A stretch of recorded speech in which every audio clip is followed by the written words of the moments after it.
Imagine it's the middle of World War II, and you're an engineer tasked with a life-or-death problem. Your bombers are getting shot to pieces over enemy territory, and the loss rate is terrifyingly high. You need to add armor, but you can't cover the whole plane. It'd be too heavy to fly. So you collect data. You meticulously examine every bomber that manages to limp back to base, and you create a diagram marking every single bullet hole. The pattern is crystal clear. The wings are riddled with holes. The tail is shredded.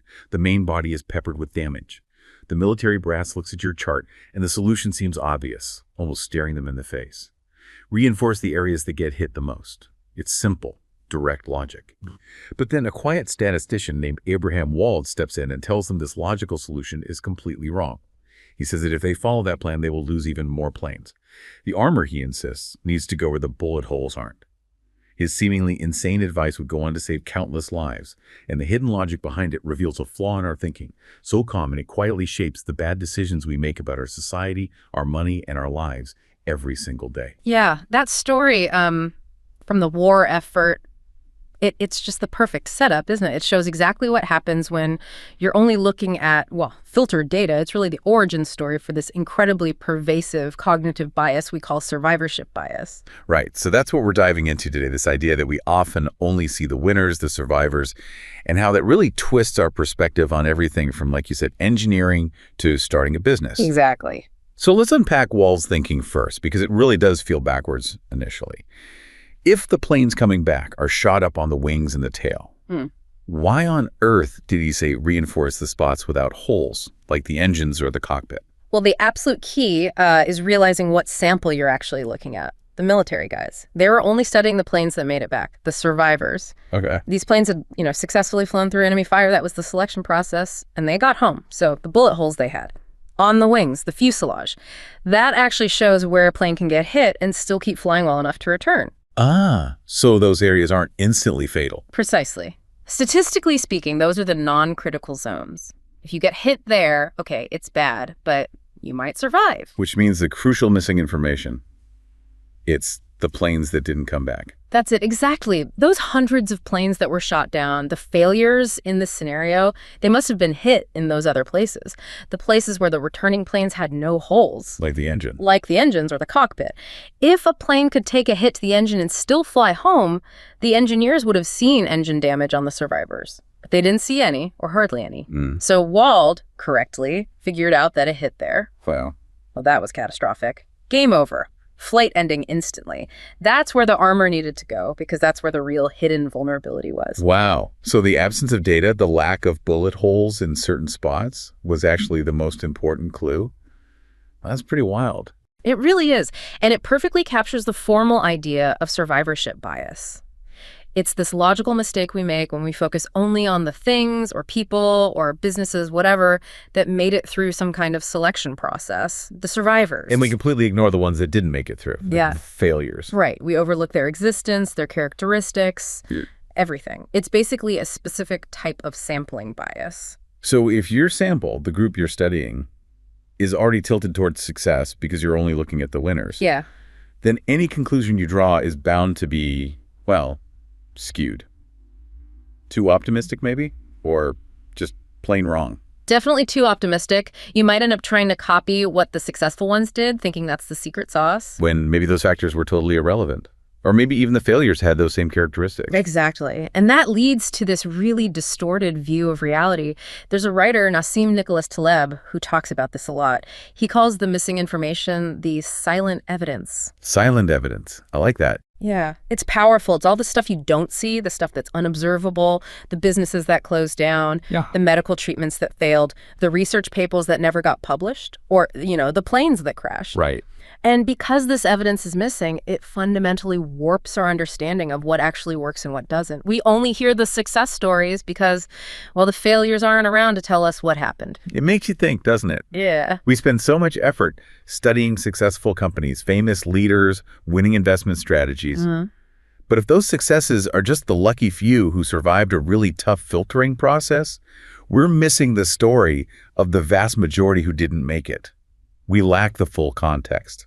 That's the intellectual trap right there. And you see it Maybe most clearly in the world of business and entrepreneurship. That whole world seems practically built on celebrating the tiny fraction of visible successes. Oh, absolutely. You see it constantly with the romanticizing of the college dropout billionaire. You know, the ones, Bates, Zuckerberg, Jobs. Usual suspects. Yeah. The media just hammers these stories, right? Making it seem like you don't really need education. Or maybe structure is even bad for you if you want to be a huge success. And those stories are compelling, no doubt. Great anecdotes. But they're completely stripped of context, aren't they? Totally. They conveniently ignore the, I don't know, thousands, hundreds of thousands of other people who dropped out of college with a big idea, tried to start something, and failed. And now they're maybe struggling with debt or just working a regular job. They're the real majority. They are the majority, but they're invisible. The media filter, which loves a good drama, a good success story, just screens them out. They didn't survive to get noticed. Exactly. And look at really competitive fields like, say, artists or creators online. One study found something like 91% of them are basically undiscovered, just plugging away in obscurity. 91%. Wow. Yeah, huge. Only a tiny fraction, maybe 1%, ever get close to mainstream success.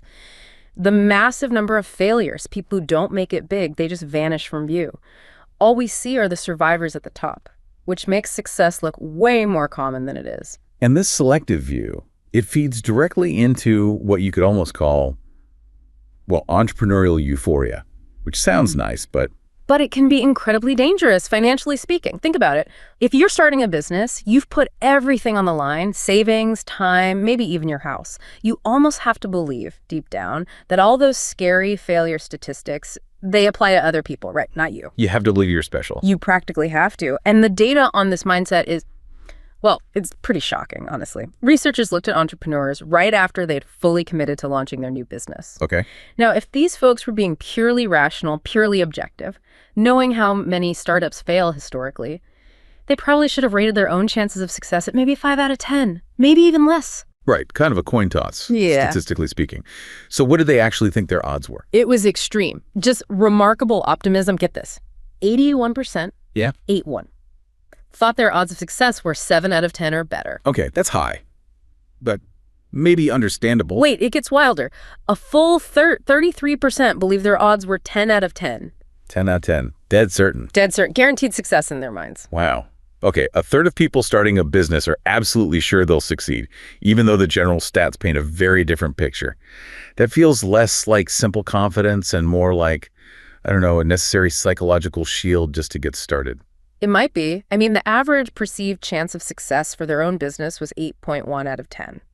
Now, compare that to the cold, hard reality they seem to be ignoring. What do the broader studies show? They show pretty grim prospects. One well-known study found something like 67%, two-thirds of new businesses are gone within 4 years. Oof. Yeah.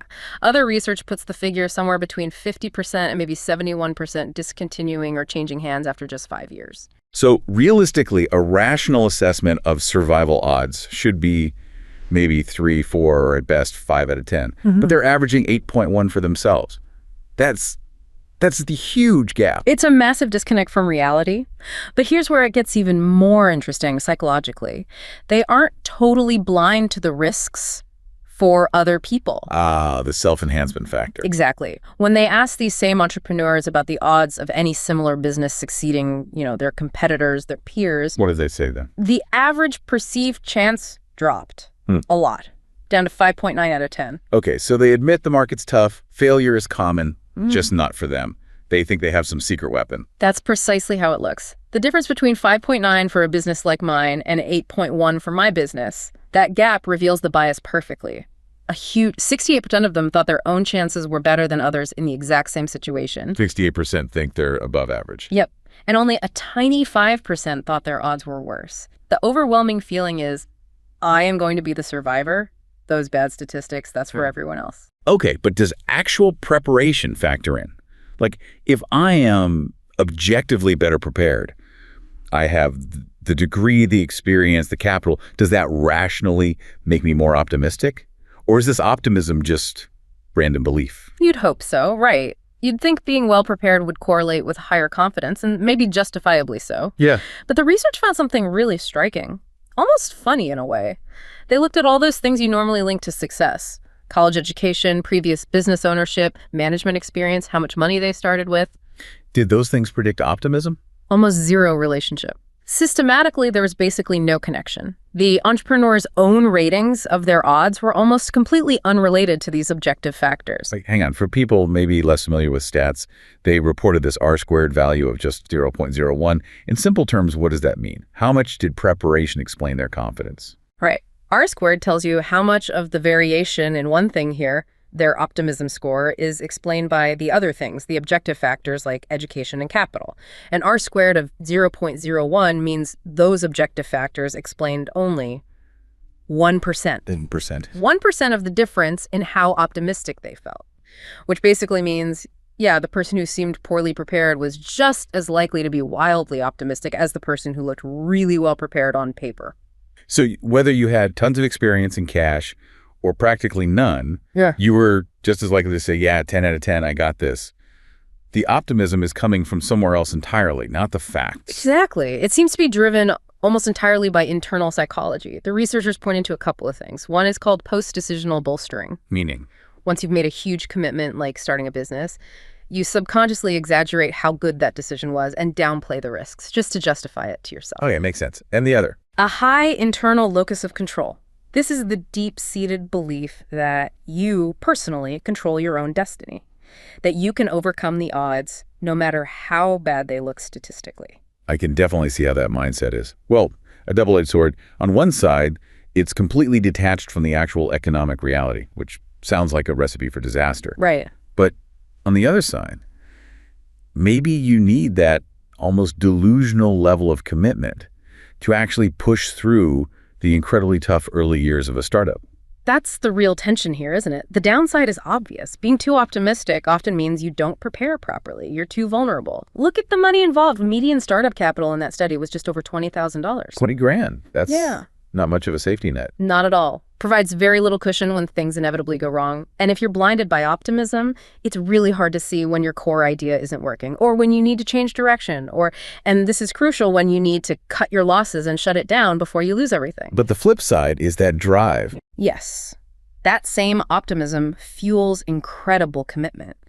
The average entrepreneur in that study was working 60+ hours a week. Wow. That relentless drive, born from that powerful belief in yourself, might actually help you push through problems that would make a more rational person quit. It could potentially increase your survival chances, ironically. So optimism might be necessary, but maybe dangerous if unchecked. I think that's fair. The conclusion seems to be that while optimism can be a survival tool, you desperately need objective advice, people who aren't caught up in the founder's bias to keep things grounded. That need for objective perspective is huge. And it really highlights how survivorship bias isn't just about business plans. It shapes how we spend enormous amounts of money in other areas, like healthcare, especially when personal stories, which are basically pure survivorship evidence, drive demand. Oh, absolutely. And the numbers there are just staggering. We're talking about complementary and alternative medicine, or CAM. Back in 2007, just in the U.S., adults spent $33.9 billion out of their own pockets on CAM stuff. Visits, products, classes. $34 billion. That's a massive number.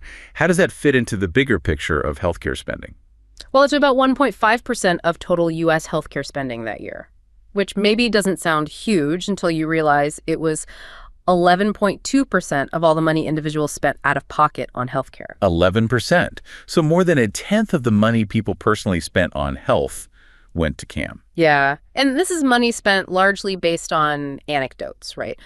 My neighbor tried it and felt great, or I read this testimonial online. It's all based on the success stories, the people who tried it and nothing happened, or maybe they even got worse.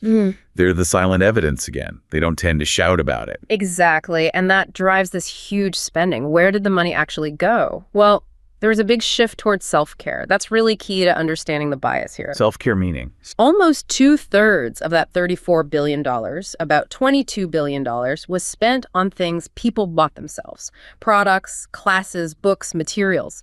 Stuff they used based on their own filtered experience or the filtered stories they heard from others. Only about a third, $11.9 billion, went to actually visiting a CAM practitioner. So people are increasingly buying the products directly rather than seeing a professional. Seems like it. And the biggest product category, Things labeled natural products, but specifically non-vitamin, non-mineral ones. Ah, the stuff with often very little regulation or strong scientific backing. Precisely. That category alone accounted for $14.8 billion. That's almost half, 44% of all the out-of-pocket CAM spending. $14.8 billion on natural products. How does that compare to, say, regular medicine? Get this. That $14.8 billion is about 31%, almost a third of the total amount Americans spent out-of-pocket on conventional prescription drugs that same year. Wow. So people are spending nearly a third as much on these often unproven natural products as they are on regulated pharmaceuticals, driven by a belief in the perceived successes. It seems that way. And you see big spending elsewhere, too, like $4.1 billion on yoga, tai chi, Qigong classes activities where you often see visible results or hear strong testimonials. Right. And even $2.9 billion on homeopathic medicine, which, well, scientifically, it faces enormous skepticism, relying on extreme dilutions. But the belief persists, fueled by survivor stories. Meanwhile, what about visiting actual CAM practitioners? Were people still doing that? Chiropractic, massage? Oh, yeah. In 2007, about 38 million adults made around 354 million visits to CAM practitioners. And the vast majority of those visits, about 3/4 of them, and the money spent, were for things like chiropractic and massage manipulative body-based therapies. Things where you might feel an immediate effect, making the success very apparent. Exactly. It provides immediate, perceptible feedback, which reinforces the belief it's working. But you said there was a shift. Were overall practitioner visits going down? Generally, yes. If you compare 2007 to 10 years earlier, 1997, the total number of visits to CAM practitioners actually dropped by about half. 50% drop? That's huge. It is. The biggest drops were in things like energy healing and relaxation techniques. For relaxation, the average number of visits per person just plummeted from almost 21 visits a year in 97 down to just 3.5 in 07. Suggesting people were maybe buying books or apps instead of seeing a therapist for it. That seems likely, shifting from professional guidance to self-care materials, driven by the visible successes they heard about. So, massive spending on products fueled by survivorship bias and a general decline in seeing practitioners. But you mentioned an exception. Right. One area bucked the trend: acupuncture. While most practitioner visits were down, visits to acupuncturists actually tripled between 97 and 07. Tripled. Why? They reached about 17.6 million visits in 2007, and the likely reason highlights how systems survive. Acupuncture had become much more professionalized, there was more state licensing, more training standards, and crucially, more insurance companies started covering it. Ah, so it became integrated into the mainstream system. Exactly. That formalization, that acceptance by the conventional medical and financial systems allowed it to survive and even thrive, while other, less regulated therapies saw visits decline. It survived the institutional filter. It's fascinating how these filters work. And it's not just healthcare spending. This bias messes up our view of finance and investments all the time, right? Looking at mutual funds, for example. Oh, big time. When you read a report ranking mutual fund performance over the last 5 or 10 years, you are almost certainly looking only at the funds that are still around today. You're only seeing the survivors. Exactly. The funds that failed, that performed so badly they had to close down, they get excluded from the analysis, and that dramatically inflates the perceived average performance, making the market look rosier than it really was. It's like tidying up the past by just deleting the losers. That's a good way to put it. Often when a fund fails, it gets merged into another healthier fund. The losses don't vanish completely, but the terrible track record of the failed fund kind of gets washed away or hidden within the history of the surviving one. Fund A disappears, its failure masked. And that's how you get that crazy statistic, the 70% lie. Yeah, it's this illusion that most funds do well.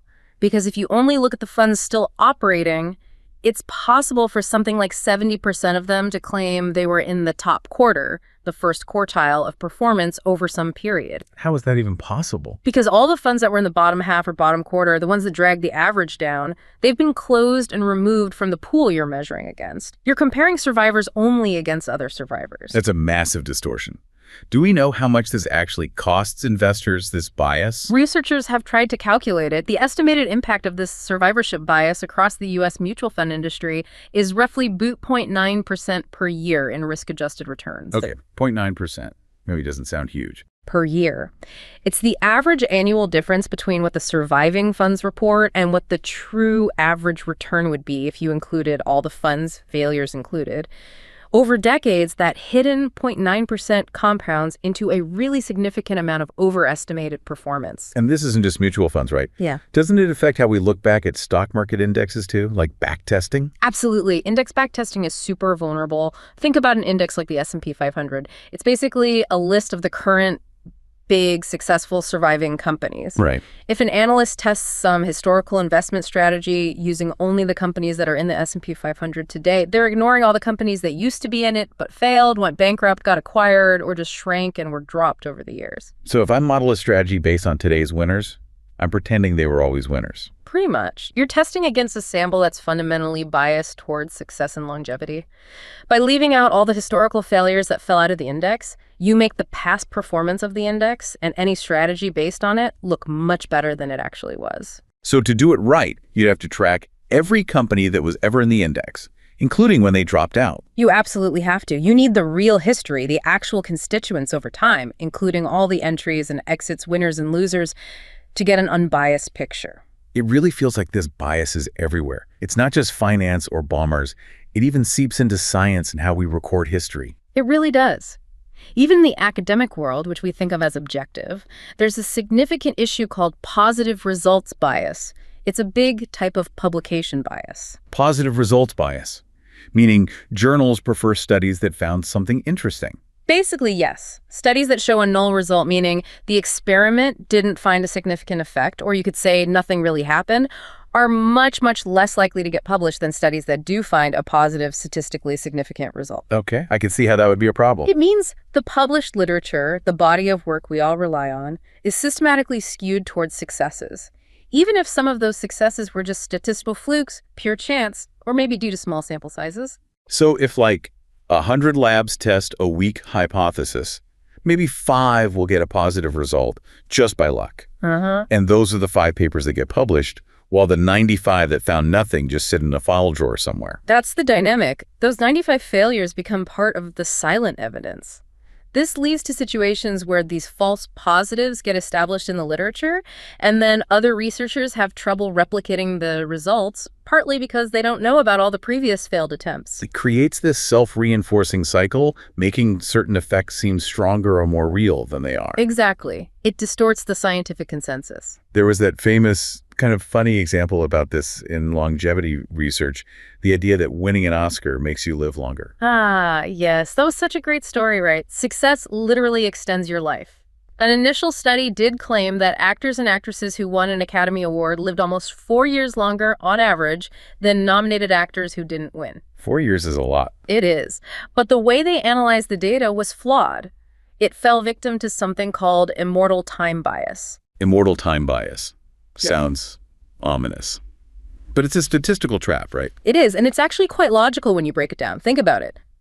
To win an Oscar, you first have to survive long enough to have a career, get nominated, and actually win the award. Okay. The mistake the researchers made was they kind of improperly credited the years an actor lived before winning the award towards their survival after winning. They compared actor X, who won at age, say, 60, with actor Y, who never won. But actor X already proved they could survive to 60 just by being alive to win. So the winners had already passed a survival test just by being old enough to win. They were already selected from a pool that excluded people who died young. Exactly. The longer you live, the more chances you have to reach that milestone, win that award. Winning wasn't causing the long life. Living long enough was basically a prerequisite for winning. The immortal time is that period before winning that got wrongly counted. So when they fixed the analysis, when they reanalyzed the data correctly, accounting for that bias, the supposed 4-year advantage basically evaporated. It became statistically insignificant. fascinating. And this hidden selection doesn't just affect studies, it affects how we even see the past, right? The historical records. Definitely. The historian's dilemma is a classic case. Historians naturally tend to focus their research on organizations that were large, successful, and importantly, still exist today. Think major charities, long-running political parties, established institutions like, say, the Women's Institute in the UK example. Why focus on them? Well, partly because they're influential, but also because they survive. Surviving usually means they were better organized, maybe more financially stable, and crucially for historians, they kept good records. Their archives are accessible, well-maintained. So the records of the successful survive, making them easier to study, while the records of the failures Are often lost, destroyed, or were just never properly kept in the first place. Smaller groups, short-lived movements, failed cooperatives, their stories vanish because they're evidence valuables. So history itself gets biased towards the models and characteristics of the organizations that happen to endure. We might think stability and structure are the only way, just because those are the only stories whose records we can read. Precisely. The silent evidence of failed organizational models is lost to time. Okay, let's wrap this section with maybe the most famous and definitely the weirdest example of this, the falling cat paradox. Ah, yes, the cats. This came from a veterinary study back in 1987, and it reported something totally bizarre, really counterintuitive. What was it? They found that cats that fell from less than 6 stories high and survived actually had worse, more severe injuries than the cats that survived falls from higher than 6 stories. Wait, what? That makes zero sense. Surely falling further means hitting harder, more injuries. Logically, yes. And people propose some biological theories. Maybe cats reach terminal velocity, then relax after a certain height, which helps them land better. Okay. But the much stronger, much more likely explanation, survivorship bias. The study was based only on cats that were brought into a veterinary clinic. Ah. The data source itself is the filter. Bingo. Think about it. A cat falls from, say, 20 stories. If it dies instantly on impact, is the owner likely to rush its body to the vet for emergency treatment? Probably not. Or maybe just to confirm it's deceased, not for injury stats. Right. So the cats that died in those very high falls were systematically missing from the study's dataset. The dataset only included the unlucky cats from lower falls who got injured but survived, and the incredibly lucky resilient cats that somehow survived massive falls from great heights. So the average injury for high fall survivors looked deceptively low because you were only seeing the near miraculous survivors while all the fatalities were excluded. Exactly. The silent evidence in this case is tragically the dead cats that never made it to the clinic to be counted. That definitely puts a dark twist on missing data. And we see a similar, thankfully less morbid, filter effect in things like college admissions, right? Gatekeeper bias. Yeah, that's a good example. Think about elite universities, med schools, law schools. They publish these notoriously low acceptance rates, maybe 5% or 10%.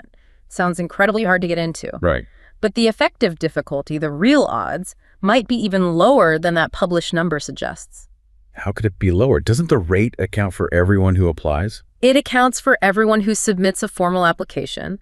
But think about all the potential students who look at their requirements, look at their own grades or test scores, and decide, nope, I don't have a realistic shot. They don't even apply. They self-select out before ever entering the official pool. Exactly. They act as their own gatekeepers. So the pool of actual applicants that the school evaluates is already pre-filtered. It's mostly composed of people who believe they are highly qualified, they are survivors of their own initial screening process. So the low published acceptance rate is kind of inflated because it's based on an already optimized applicant pool.